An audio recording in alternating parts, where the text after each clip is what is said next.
Good morning, just about morning anyway, I think it's about 12 o'clock. It's Monday. Welcome to the start of a new week's vlog. Why do you insist on walking across there when you've got a perfectly good path to walk on? Yeah? Oh, you're going to walk across there, are you, as well? Yeah? Good. Yeah, just get muddy feet for no reason at all. Should we go and do some jobs? Come on in.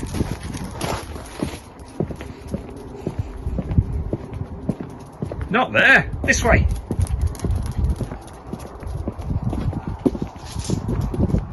Come on.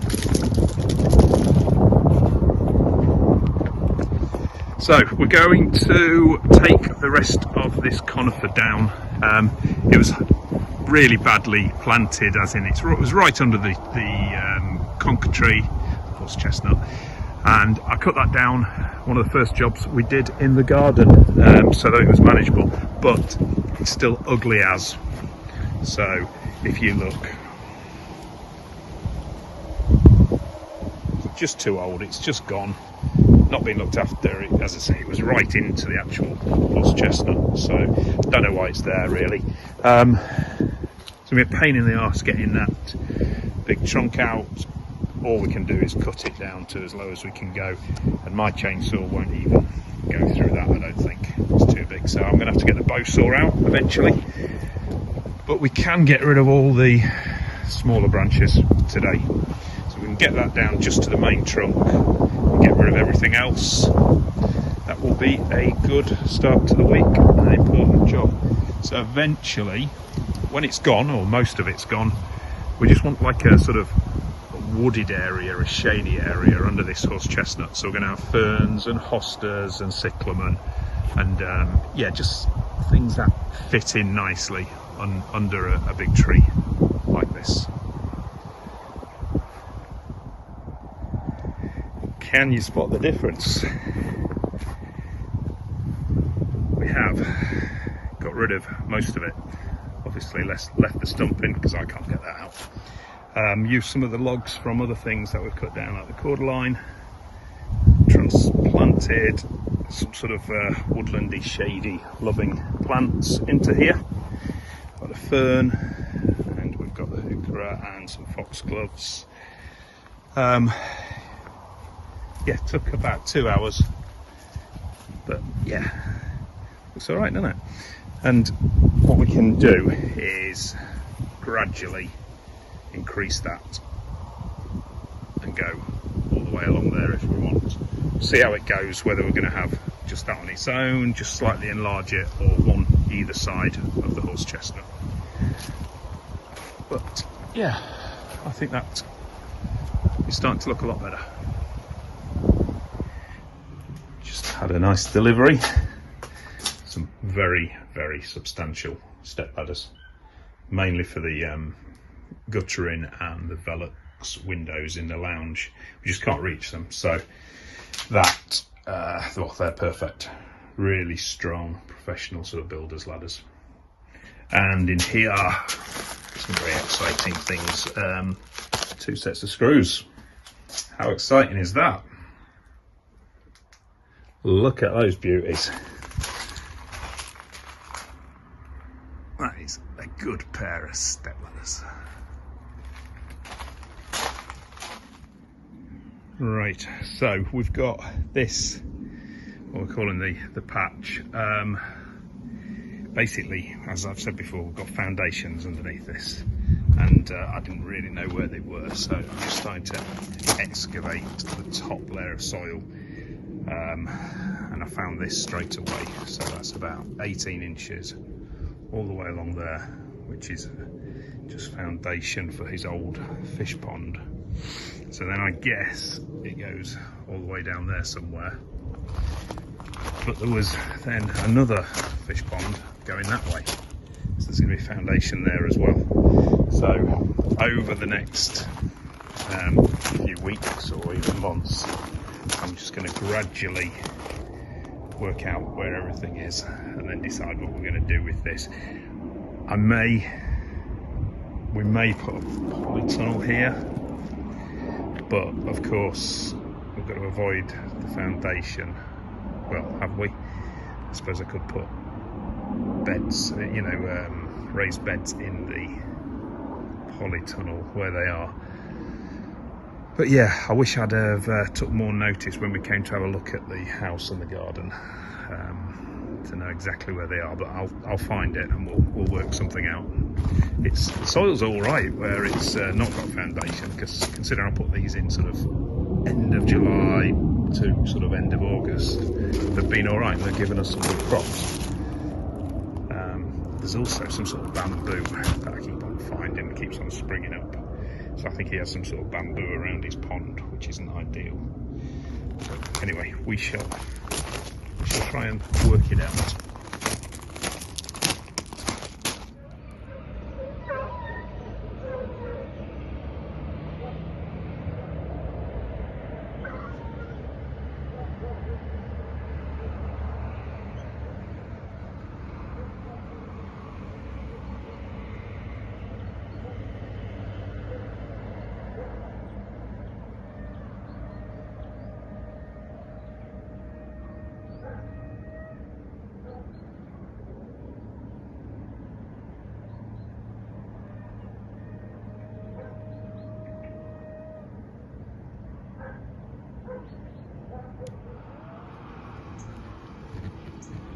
You seen them?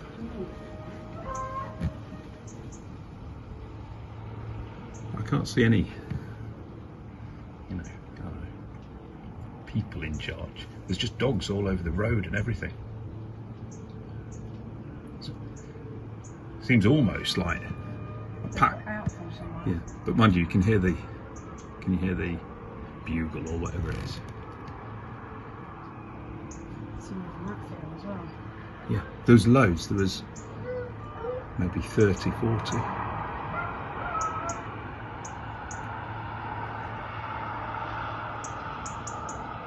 Not very respondent. All of a sudden the cars all had to stop on the road. That's relaxation. Yeah. It's all happening in the field today. Is the people in the corner over there? That car's, I think, set a dog. Is it? Mm. Yeah. Oh look, they're all going that way now, the cows.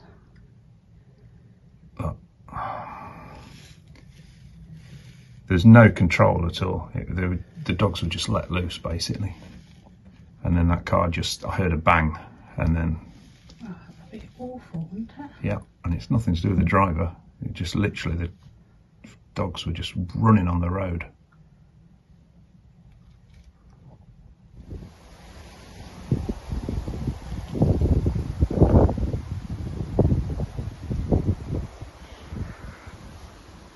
After the excitement of the hunt and all the cows stampeding into our field, they've all decided to come and sort of shelter here in the little corner. I can still hear all the dogs barking, but it obviously spooked the cows. So I keep on saying so. Tell me off when I'm saying so all the time. Right, I am going to, all I've been doing is using a bit of this soil and filling in a few gaps in the lawn, and I'm going to put a little bit of seed down. There's a few holes, obviously where the rabbits have been, but also where they did this trench. Hello. Where they did the trench from the septic tank. I just want to cover that, so I've just been filling it in a bit, and then we'll put some grass seed down. It's about the right time of the year. The ground is nice and wet. Get that done. And then crack on with some other jobs. There was a big hole down here, and I put my hand down it and it just kept on going on and on and on. So some sort of animal had got into there. So I will put grass seed over that in a minute.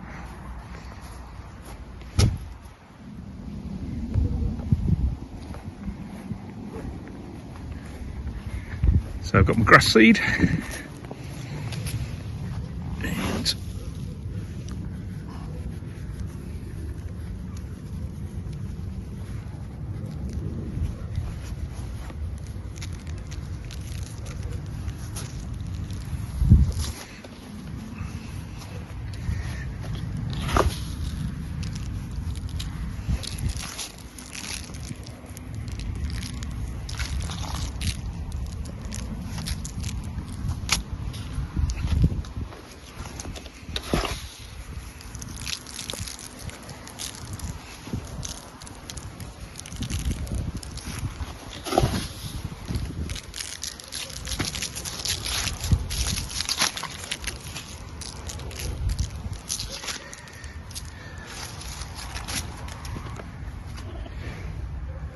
What are you looking at? Hey?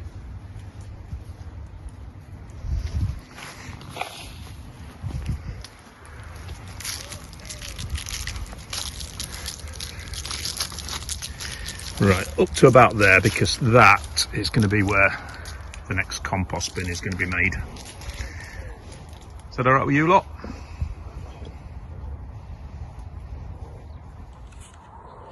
Here's some rhubarb. Down ordered some rhubarb, and we're going to plant it out in this bed out here. So I'm going to have a go. Now the only thing is, there was a little rumble of thunder. So let's see if I can do it before the rain starts. Right, I'm going to have a go at putting these in. So there was 3 different varieties that he's ordered, but he's taken them a little slip in. So RC, Holstein, what did the other one say? I've got it in my pocket. No idea what that says. Says. Oh, here we go. Oh, hang on, our address on there, you're not having that. Right, it's those. 6 rhubarb crowns, bare root, ready to plant. Varieties like Timperley, Early Red.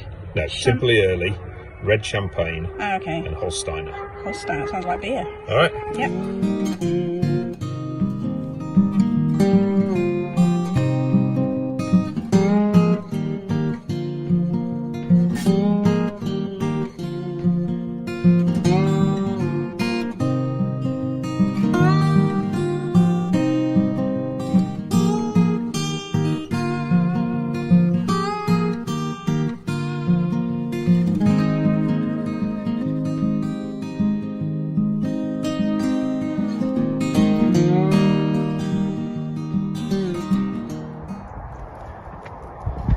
First frost of the year, for us anyway. What is it? October the 11th, something like that. So I'll make a note of that. We should have got some of the plants that Kirsten's been bringing on into the greenhouse before this, but I think they'll still be okay. But it's an absolute stunning day.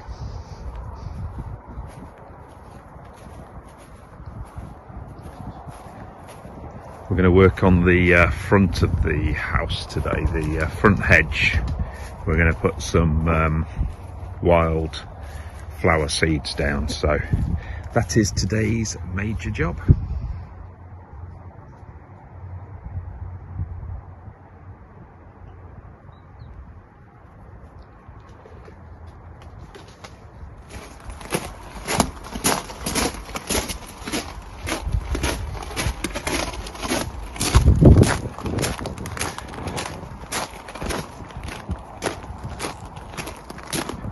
So this is where we're working on today.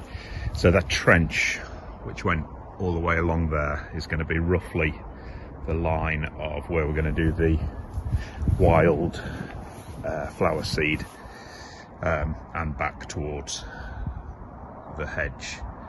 We're going to, well, I'm going to this morning. It doesn't need much, but I'm just going to trim this hedge back just a tiny bit more so that I can then, I'm happy with it for the winter. I might do the top as well. I did it about 6 weeks ago and it's fine, but there's just some little annoying bits which would annoy me throughout the winter. So I'll trim that back, I'll give the grass a cut, and then we'll start working on scarifying and making some more areas totally clear of grass so that we can put the seed down. It's quite a decent length. I think it's about 100 foot, and that's all going to be, well, we're going to try to make a really decent sort of wildflower area in front of the hedge. And it is an absolutely beautiful day. It is very, very cold, but it's lovely.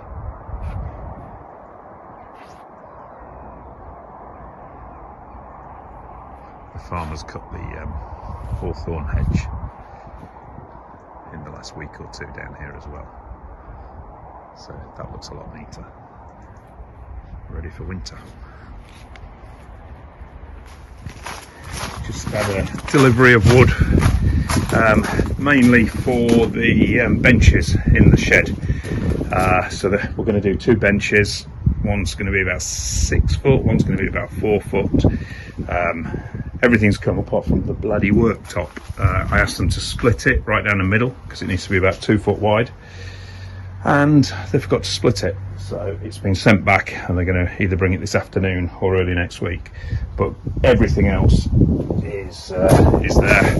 I also got a big roll of chicken wire and some felt for the roof of the shed. So all in all, we've got plenty of wood to be able to get on with certain projects now. As I say, it's the benches, but also the 3rd compost area, which is going to be underneath the walnut tree. This is what we're going to put in. We've got this sort of mixed cornfield annual 80-20 mix wildflower seeds, and then some yellow rattle, which everybody goes on about. It suppresses the actual grass. So what's it say? Sow it fresh in the autumn straight into scarified patches of bare earth, and then let it self-sow from one year to the next. So we're going to mix that in. We've got a little bit of other stuff to put in there as well. I think Kirsten said there's some oxide daisies. We'll put those in and some poppies. Mix it all in with a bit of a mixture of sand and a little bit of compost, and get that into the ground in front of that hedge. So I've done in here a mixture of compost and sand, and now we're going to tip in some seeds that we've got. So those ones that Katie's putting in now are some little packets of wildflowers that we were given. So we're going to pop those in.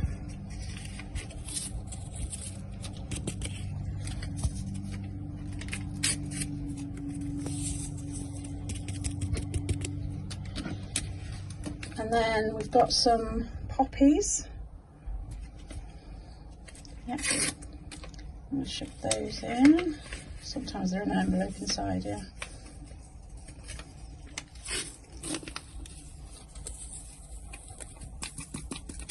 Tiny those ones, aren't they?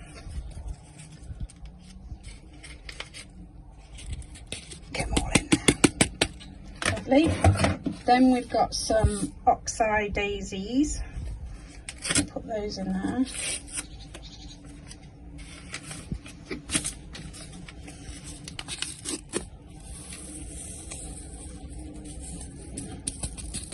Nice. And then we've got some yellow rattle.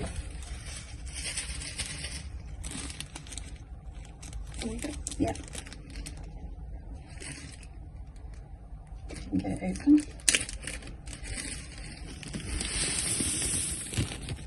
All of that. And then we've got a mix, a wildflower mix we picked up from the garden centre. I'm trying to remember what the garden centre's called. No, it's gone.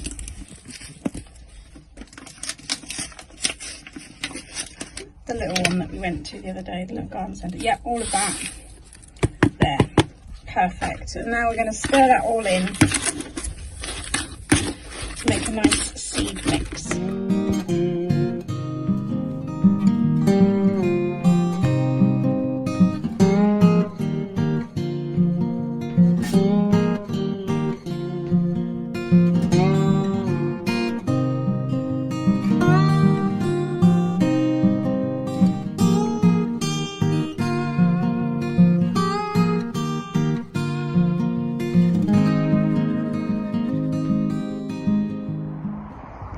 That's all done. Had help from my daughter and Kirsten, and we're going to see how that goes and see how effective it is and whether we need to add some plug plants in the spring. But yeah, let's see how that goes and see what it looks like by sort of May, June next year.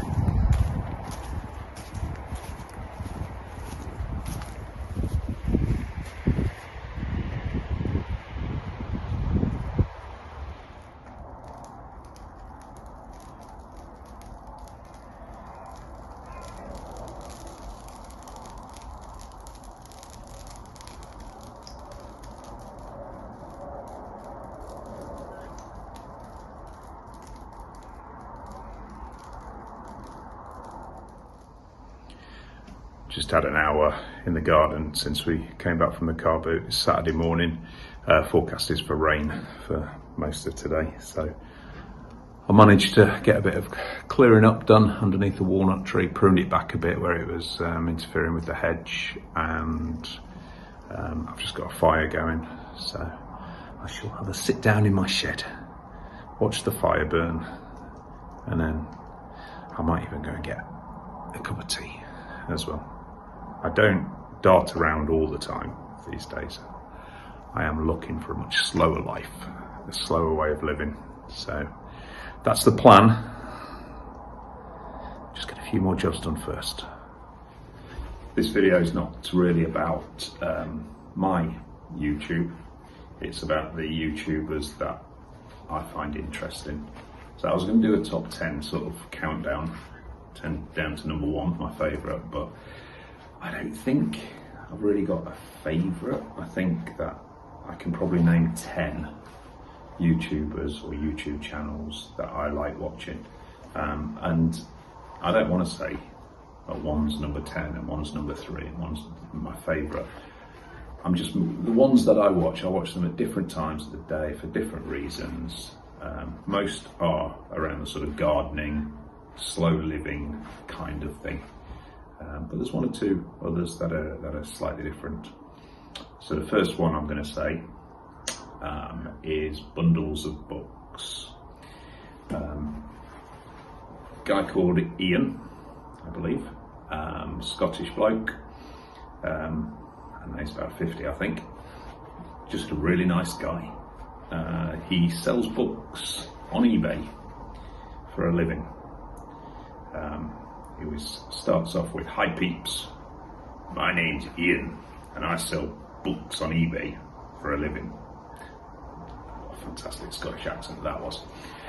Anyway, so he is a full-time reseller of books and just a really knowledgeable, pleasant guy, someone who you could just have a chat with, go for a beer with.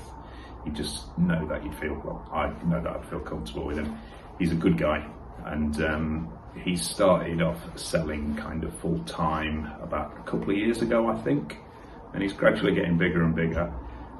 He's got a couple of decent-sized lockups now, and it's just his story about how he sells books on eBay. But yeah, definitely in my top 10. I very, very rarely miss an episode that he brings out, and I look forward to following him for a long, long time. So the next one I'm going to say is Sean James Cameron. We are very, very different people, me and him. His way of doing things is not the same way that I would do things. He plans a lot, and he goes at a fairly slow pace, it must be said. He has a homestead, he has a plot of land which he calls a homestead, and he's just moved to Wales. I used to follow him when he had his allotment in London, and I've always found his videos fascinating, just his way of life. He is, what is he? I think he's just turned 50. There's a theme here, everybody's in the 50s. He basically has had an interesting career doing lots of stuff. YouTube now, but in the past he's been involved in different TV programs and the media and stuff. Comes from Wales, moved to London about 20 years ago and has just moved back. But I don't know why we watch him sometimes. Sometimes he basically does a video about his Waitrose order, taking groceries out of a bag and putting them in his cupboard, and that's it. But I don't know, you just become involved in and just want to see what he's doing next. And sometimes I don't agree with some of the things that he does. Why would you do that? Why would you not do this? Why would you not sort this out before you do that? I don't understand him, but I quite like the guy. Yeah, we watch him, and we've got a few people, my sister-in-law, we got her to watch him, and she's hooked now as well. So yeah, certainly in the top 10 is Sean James Cameron. Someone we came across only a couple of months ago, which is definitely a firm favourite now, is the No Dig Norfolk Gardener. I think he's really good. I think he's very knowledgeable. He's just a really nice guy and good family guy, really brilliant gardener, and I find his videos really entertaining. He's got a really different way of presenting. He calls his wife Mrs. W all the time. We find that funny. And yeah, he really knows what he's doing. I think that out of all the gardeners that I watch, I kind of think that I can aspire to do my garden a little bit like his. We're certainly touching on the no-dig method of gardening. I'm not doing it at the moment because I want to know what's in the soil, because there's so much stuff that I don't know about this garden. But yeah, I like a lot of what he does. Very informative, very knowledgeable. He's right up there. And yeah, No-Dig Norfolk Gardener. If you don't subscribe already, you should. Another one, again fairly new, that I've come across it is Liz Zorab Byther Farm, I think it's called. Again, very knowledgeable, just really informative videos. If you need to know how to, she did one on putting up a polytunnel, which is something that we aim to do in a few months' time. We'll let the winter go by and then we're going to put a polytunnel up on in front of the main compost area. Anyway, I watched one of her videos the other day about that, and it was so useful. She basically explained everything that you need to do. She is real down to earth. I'd say blunt, but in a pleasant way. You know, she's a really nice lady. Again, very knowledgeable person, and someone who I will get a lot of advice off from watching her videos. So yeah, Liz is definitely in my top 10. The next one I'm going to say is Primal England. A guy who's 70 from the northwest of the UK.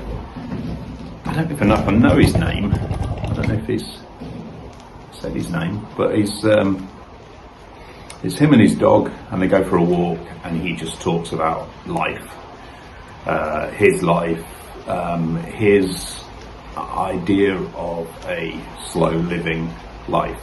It's like a movement, a slow living movement that he tries to live by. And incredibly intelligent guy, so laid back, can talk for England. He really can. He admits he waffles on a bit sometimes, he repeats himself quite a bit, but he's so intelligent. He's like a poet. He's like a philosopher. He just is a really interesting guy. You should, well, if you're interested in thinking about a slow living, he is the man to watch. I think he's great. He goes for a walk with his quite elderly dog, probably about the same age as Jenny is, 13, 14, 15, something like that. And he's got a few problems health-wise and everything, but he doesn't let it get him down. He goes at his own pace, and he's positive without this sort of fake, toxic positivity where people pretend that everything's great and it's not really. Great guy, definitely would recommend you subscribing to Primal England. So the next one will be probably the person I got into on YouTube the earliest. We were looking at diversifying from our trade, which we've had loads of different trades over the years, but basically I was very much involved in selling art materials. We were the biggest independent art materials in the southwest of England at one point, selling from 4 different shops, real high quality and cheaper stuff as well, art materials.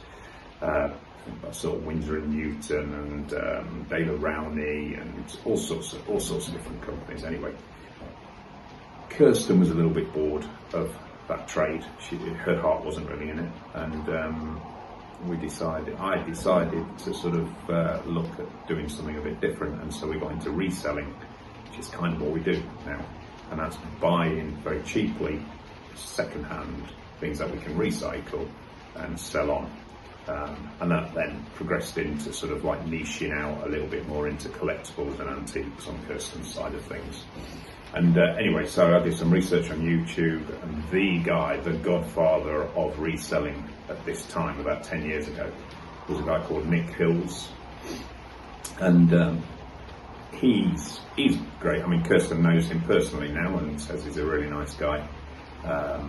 Just so knowledgeable. He was doing what we were doing on eBay, what we are doing on eBay 20 years ago, and he's made a living out of it and done very nicely.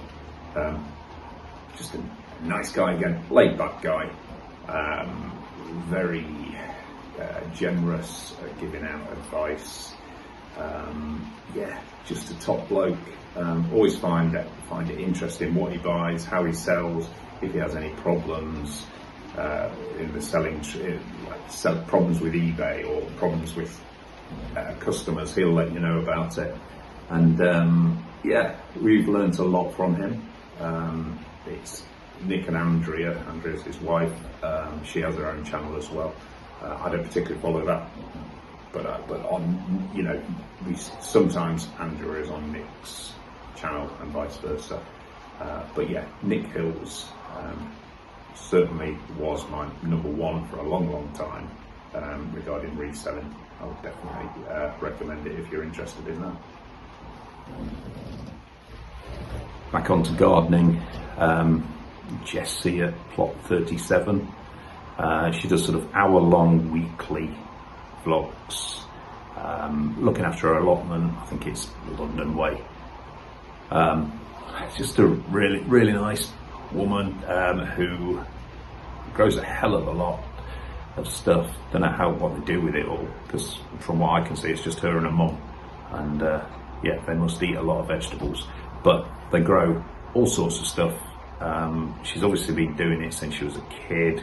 I think her parents had the plot initially, and she's kind of taken over. Her mum's involved as well, which you see a bit of a mum. She knows what she's doing. She's really good. She makes a good video, very sort of slick, professional sort of video with nice music. It's very laid back.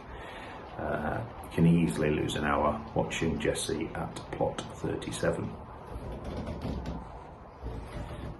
Again, gardening, Charles Dowding, the godfather of no dig. Something, as I said, very interested in. Basically, just layering up sort of mulch, layering up compost on top of your beds rather than digging it beforehand. I'm going to be trying a lot of that next year, and he's the man to watch. He's got a big sort of small holding. I don't know where it is actually. I think it's further south than this, maybe Gloucestershire, I'm not sure. Anyway, very knowledgeable. He's been doing it for 40 odd years. Grows a huge amount. He sells stuff. I think it's like a market garden, but his brain works in an amazing way. Kirsten always says that I'm very mathematical, and I've got loads of different sort of numbers in my head and different projects in my head all the time. Well, he's the same, but on speed. Basically, he can tell you exactly what date he planted these seedlings, exactly when the best day of the year is to harvest them.